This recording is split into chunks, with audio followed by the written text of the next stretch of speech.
محترم حضرات و خواتین، تعلیم کا آغاز ہو رہا ہے۔ سب سے پہلے آداب تعلیم کا لحاظ کرتے ہوئے تعلیم کی طرف متوجہ ہو جائیں۔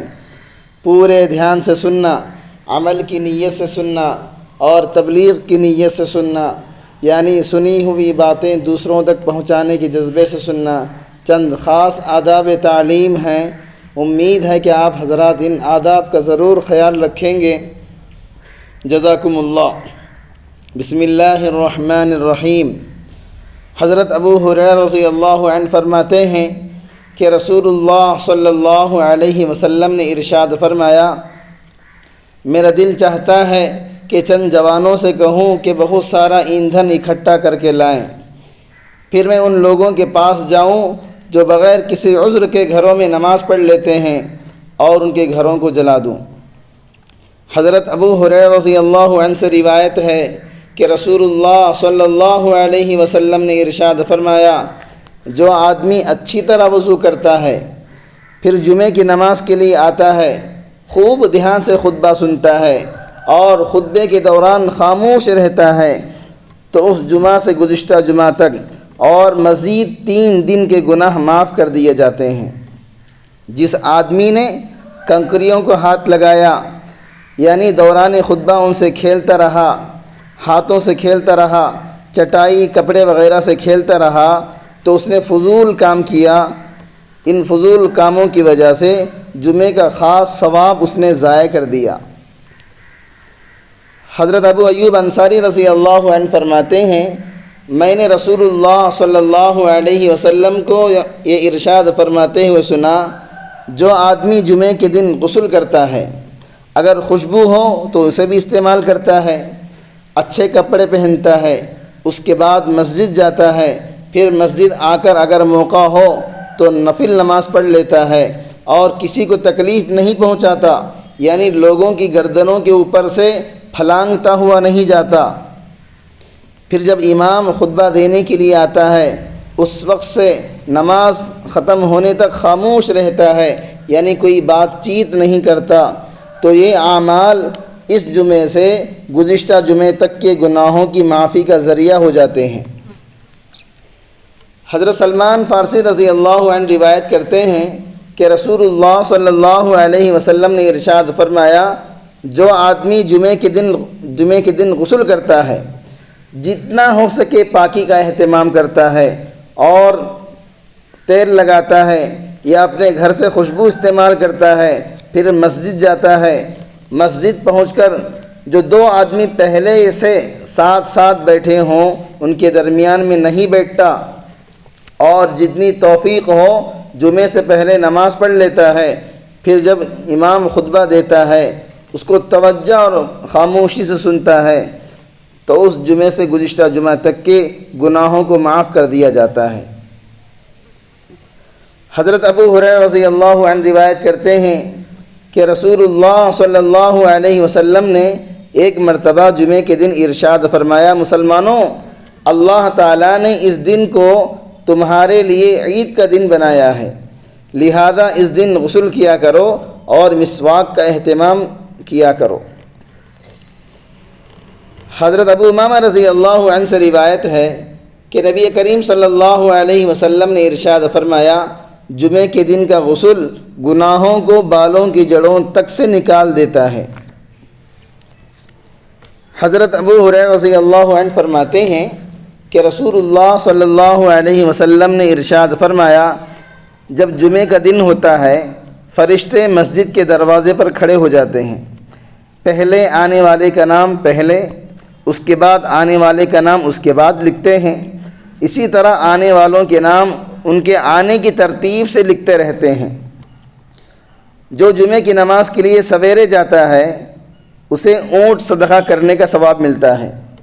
اس کے بعد آنے والے کو گائے صدقہ کرنے کا ثواب ملتا ہے، اس کے بعد آنے والے کو مینڈھا، اس کے بعد والے کو مرغی، اس کے بعد آنے والے کو انڈا صدقہ کرنے کا ثواب ملتا ہے۔ جب امام خطبہ دینے کے لیے آتا ہے تو فرشتے اپنے وہ رجسٹر جن میں آنے والوں کے نام لکھے گئے ہیں لپیٹ دیتے ہیں اور خطبہ سننے میں مشغول ہو جاتے ہیں۔ حضرت یزید ابن ابی مریم رحمۃ اللہ علیہ فرماتے ہیں میں جمعے کی نماز کے لیے پیدل جا رہا تھا، حضرت عبایہ ابن رفاعہ رحمۃ اللہ علیہ مجھے مل گئے اور فرمانے لگے تمہیں خوشخبری ہو کہ تمہارے یہ قدم اللہ تعالیٰ کے راستے میں ہیں۔ میں نے ابو عبس رضی اللہ عنہ کو یہ فرماتے ہوئے سنا کہ رسول اللہ صلی اللہ علیہ وسلم نے ارشاد فرمایا جس کے پیر اللہ تعالیٰ کے راستے میں غبار آلود ہو جائے، یعنی اللہ کے راستے میں جن کے قدموں کو، جن کے پیروں کو دھول لگ جائے، وہ قدم، وہ پیر دوزخ کی آگ پر حرام ہیں۔ حضرت اوس ثقفی رضی اللہ عنہ فرماتے ہیں میں نے رسول اللہ صلی اللہ علیہ وسلم کو یہ ارشاد فرماتے ہوئے سنا جو آدمی جمعے کے دن خوب اچھی طرح غسل کرتا ہے، بہت سویرے مسجد چلا جاتا ہے، پیدل جاتا ہے، سواری پر نہیں جاتا، امام سے قریب ہو کر بیٹھتا ہے اور توجہ سے خطبہ سنتا ہے، اس دوران کسی قسم کی کوئی بات چیت نہیں کرتا، تو وہ جمعے کے لیے جتنے قدم چل کر آتا ہے اسے ہر قدم کے بدلے 1 سال کے روزوں کا ثواب اور 1 سال کی راتوں کی عبادت کا ثواب ملتا ہے۔ حضرت عبداللہ بن عمر بن عاص رضی اللہ عنہما سے روایت ہے کہ نبی کریم صلی اللہ علیہ وسلم نے ارشاد فرمایا جو آدمی جمعے کے دن اچھی طرح غسل کرتا ہے، بہت سویرے جمعے کے لیے چلا جاتا ہے، امام کے بالکل قریب بیٹھتا ہے اور خطبہ توجہ سے سنتا ہے، اس دوران خاموش رہتا ہے، تو جتنے قدم چل کر مسجد آتا ہے اسے ہر قدم کے بدلے سال بھر کی تہجد اور سال بھر کے روزوں کا ثواب ملتا ہے۔ حضرت ابو لبابہ ابن عبد المنذر رضی اللہ عنہ روایت کرتے ہیں کہ رسول اللہ صلی اللہ علیہ وسلم نے ارشاد فرمایا جمعے کا دن سارے دنوں کا سردار ہے، اللہ تعالیٰ کے یہاں سارے دنوں میں سب سے زیادہ عظمت والا دن ہے، یہ دن اللہ تعالیٰ کے نزدیک عید الاضحیٰ اور عید الفطر کے دن سے بھی زیادہ مرتبے والا ہے۔ اس دن میں 5 باتیں ہوئیں۔ اس دن اللہ تعالیٰ نے حضرت آدم علیہ السلام کو پیدا فرمایا، اسی دن ان کو زمین پر اتارا، اسی دن ان کو موت دی۔ اس دن میں ایک گھڑی ایسی ہے کہ بندہ اس میں جو چیز بھی مانگتا ہے اللہ تعالیٰ اس کو ضرور عطا فرماتے ہیں، بشرطے کہ کسی حرام چیز کا سوال نہ کرے۔ اور اس دن قیامت قائم ہوگی، تمام مقرب فرشتے، آسمان، زمین، ہوائیں، پہاڑ، سمندر سب جمعے کے دن سے ڈرتے ہیں، اس لیے کہ قیامت جمعے کے دن ہی آئے گی۔ حضرت ابو ہریرہ رضی اللہ عنہ سے روایت ہے کہ رسول اللہ صلی اللہ علیہ وسلم نے ارشاد فرمایا سورج کے طلوع اور غروب والے دنوں میں کوئی بھی دن جمعے کے دن سے افضل نہیں، یعنی جمعے کا دن تمام دنوں سے افضل ہے۔ انسان و جنات کے علاوہ تمام جاندار جمعے کے دن سے گھبراتے ہیں کہ کہیں قیامت قائم نہ ہو جائے۔ حضرت ابو سعید خدری رضی اللہ عنہ اور حضرت ابو ہریرہ رضی اللہ عنہما سے روایت ہے کہ رسول اللہ صلی اللہ علیہ وسلم نے ارشاد فرمایا جمعے کے دن ایک گھڑی ایسی ہوتی ہے کہ مسلمان بندہ اس میں اللہ تعالیٰ سے جو بھی مانگتا ہے اللہ تعالیٰ اس کو ضرور عطا فرما دیتے ہیں، اور وہ گھڑی عصر کے بعد ہوتی ہے۔ حضرت ابو موسیٰ اشعری رضی اللہ عنہ فرماتے ہیں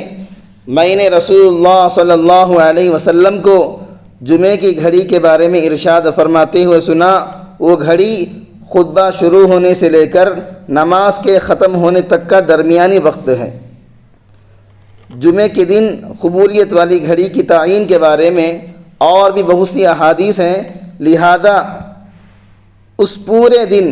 زیادہ سے زیادہ دعا اور عبادت کا اہتمام کرنا چاہیے۔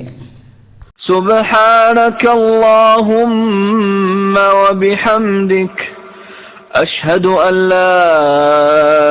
إله إلا أنت أستغفرك وأتوب إليك۔